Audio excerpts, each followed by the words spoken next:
proponents. Oyangore ni kwan maduong' mar jodak e kar chung'o bura ma Magarini onge kod opande ma en kalure gi bor mag apise mag ndikruok mag kawo opande e gwenge makono.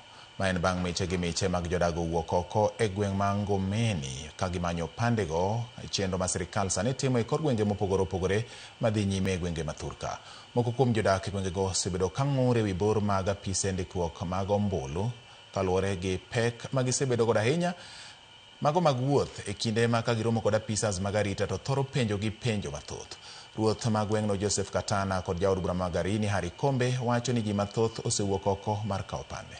Meni ni kama kisiwa, na kutoka hapa kwa kisiwa kuenda mpaka maeneo ambayo vitambulisho vilikuwa vikiandikishwa si rahisi, ni mbali, na kumekuwa na ugumu watu wengi kuweza kusafiri kwa sababu ya upungufu, changamoto za kiuchumi.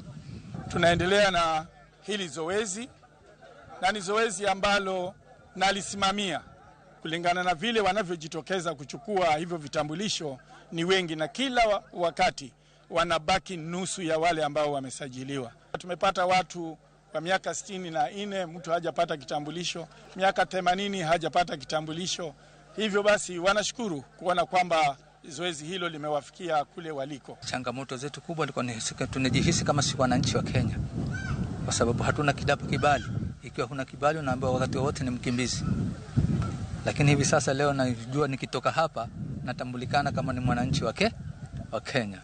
Shukran. Tunashukuru kwa hili zoezi la vitambulisho. Tulikuwa tunasumbuka sana kwa vitambulisho, lakini sasa hii tunasikia kushukuru sababu ya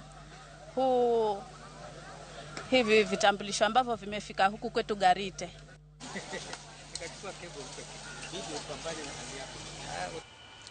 Riwruok makedo kod yedhe ma mero ji e pacho Kana kada oketo ayanga